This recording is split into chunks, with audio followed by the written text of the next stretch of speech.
প্রিয় শৌখিন ছাদবাগানী বন্ধুরা, আমার শৌখিন ছাদবাগান ইউটিউব চ্যানেলে আপনাদের সকলকে জানাই সাদর সম্ভাষণ। প্রিয় ছাদবাগানীগণ, আপনারা যারা আপনাদের শখের ছাদবাগানে দু চারটে আমের চারা বসিয়েছেন, তাদের জন্যই মূলত আজকের এই ভিডিওটি। সাথেই থাকুন। প্রিয় ভিউয়ার্স, আজ ডিসেম্বর মাসের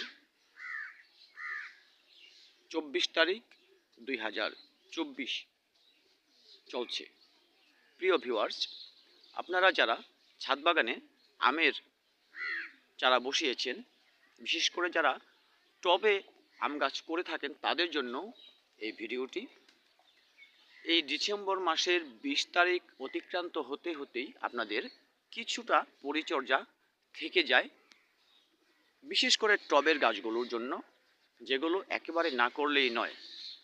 আপনারা হয়তো ইউটিউব চ্যানেল দেখে দেখে অনেকের ভিডিও দেখেছেন, অনেকে অনেক ধরনের মন্তব্য করে থাকে, অনেকে অনেক ধরনের খাবারের কথা বলে থাকে, এবং সেগুলো দেখে আপনারা নিজেরাও অনেকে কনফিউজড হয়ে যান। প্রিয় ভিউয়ার্স, আজকে সেই আপনাদের কনফিউজড হওয়া থেকে মুক্তি পেতে এই ভিডিও।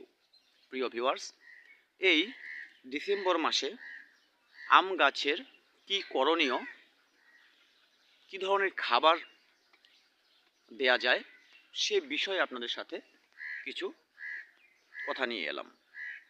প্রিয় ভিউয়ার্স, যেহেতু আমরা জানুয়ারির মাঝামাঝি বা জানুয়ারির শেষ থেকেই আমাদের ছাদবাগানের আম গাছগুলোতে পুষ্প মঞ্জুরি পেতে শুরু করব, অর্থাৎ মুকুল পেতে শুরু করব, সেহেতু এক্ষুনি আমাদের কিছু খাবার আম গাছে না দিলেই নয়।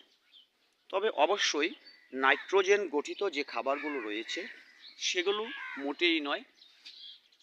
আমি আপনাদের দেখানোর চেষ্টা করছি।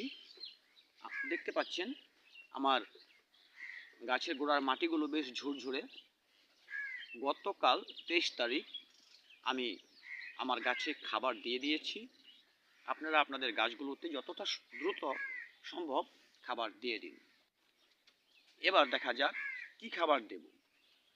প্রিয় ভিউয়ার্স, কোনো প্রকার ভার্মি কম্পোস্ট, কোনো প্রকার গোবর সার, সর্ষের খোল বা ইউরিয়া জাতীয় খাবার এখানে আপনারা দেবেন না, বা শিংকুচি জাতীয় খাবারও আপনারা দেবেন না। এখানে আমাদের শুধুমাত্র ফসফেট জাতীয় কিছু খাবার দেওয়া যাবে, আর পটাশ জাতীয় কিছু খাবার আমরা এখানে দিয়ে দেব। আপনারা যদি অর্গানিকভাবে খাবার দিতে চান, তাহলে পটাশের সোর্স হিসেবে কলার খোসা ভেজানো জল দিতে পারেন, আর কিচেন কম্পোস্ট ব্যবহার করতে পারেন। সেখানে যেহেতু মিক্সড লিকুইড, সেটার মধ্যে আপনার ফসফেট জাতীয় খাবার রয়েছে, এবং এছাড়াও আরও বিভিন্ন দ্রব্যাদি সেখানে রয়েছে, যেটা গাছের জন্য বেশ উপকারী, ফুল ফল নিয়ে আসতে। তবে যারা রাসায়নিক সার দেবেন, তাদের জন্য আমি বলবো, আপনারা যারা বাংলাদেশে আছেন তারা টিএসপি, যেটাকে আমরা বলতে পারি ট্রিপল সুপার ফসফেট, আর যারা ভারতে বন্ধুরা আছেন তারা সিঙ্গেল সুপার ফসফেটটা দিতে পারেন। এটা হচ্ছে ফসফেট, যেটা গাছের ফুল ফল নিয়ে আসার প্রবণতা অনেক বাড়িয়ে দেবে।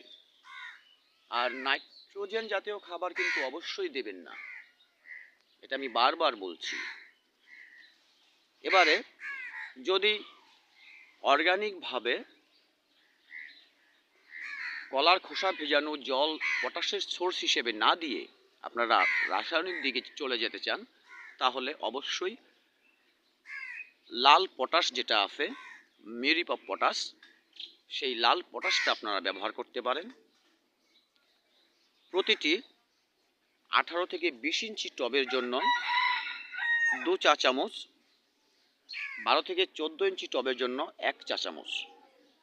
সিঙ্গেল সুপার ফসফেটের পরিমাণটাও ঠিক এমনটাই দেবেন, বা যারা টিএসপি দেবেন তারাও এই 1 চামচ এবং 2 চামচ হারে দেবেন, বা যদি হাফ ড্রাম হয় আপনারা 3 চামচ করে দিতে পারেন।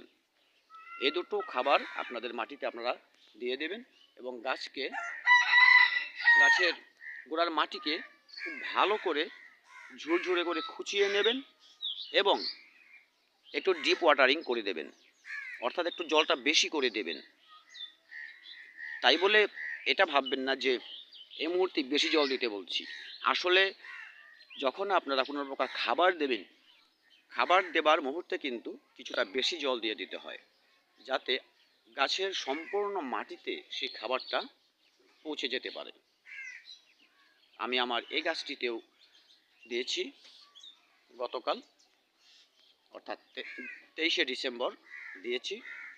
আপনারা আপনাদের 30 তারিখের পূর্বে দিয়ে দিলেই চলবে। আর আরেকটি কথা একেবারে না বললে নয়, এই দেখুন, যেটি আমি প্রতিটি ভিডিওতে বলে থাকি, প্রচুর ধুলোবালি জমে গেছে। কুয়াশা এবং বাতাসে থাকা যে ধুলো, সেগুলোর মিশ্রণে একটি পাতার উপরে আঠালো আবরণ পড়ে যায়। সেই আবরণটা আপনাদেরকে পরিষ্কার করে দিতে হবে। প্রতিটি পাতা তো আর পরিষ্কার করে দেওয়া যায় না। আপনারা একটু স্পিডের সহকারে দুপুরবেলায় জল স্প্রে করে দেবেন। সেই ঠান্ডার জল স্প্রে করার পর কিন্তু আপনাদের এই পাতাগুলো যথেষ্ট পরিষ্কার হয়ে যাবে।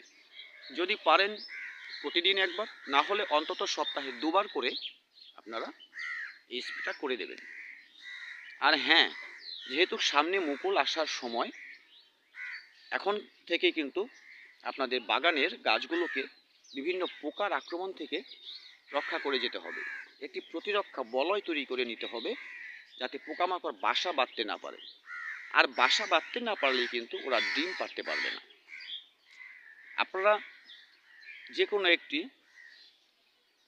কীটনাশক 15 দিন অন্তর অন্তর আপনাদের গাছগুলোতে দিয়ে দেবেন। 1 ml 1 লিটার জলে গুলে। তাছাড়া আপনারা দেখে নিতে পারেন, প্রত্যেকটা কীটনাশকের প্যাকেটের গায়েও পরিমাণটা লেখা থাকে, সেভাবে আপনারা দিয়ে দেবেন। এবং ঠিক তার 3 দিন পরে একটি ফাঙ্গিসাইড। এভাবে আম আসার আগ পর্যন্ত 15 দিন পর পর আপনারা আপনাদের এই কীটনাশক এবং ফাঙ্গিসাইড স্প্রে করতে থাকুন। আবার যখন আম চলে আসবে বা মুকুল চলে আসবে, তখন যেটা করণীয় সেটা নিয়ে আমরা নতুন ভিডিওতে আবার কিছুটা টিপস দেওয়ার চেষ্টা করব। প্রিয় ভিউয়ার্স, আপাতত আপনার গাছকে যেটুকু খাবারের কথা বললাম, সেটুকু খাবার দিলেই কিন্তু আপনার গাছ সতেজ থাকবে এবং ফুল নিয়ে আসার প্রবণতা অনেক বেড়ে যাবে। প্রিয় ভিউয়ার্স, আজকের ভিডিওটা এ পর্যন্তই। সকলে ভালো থাকবেন।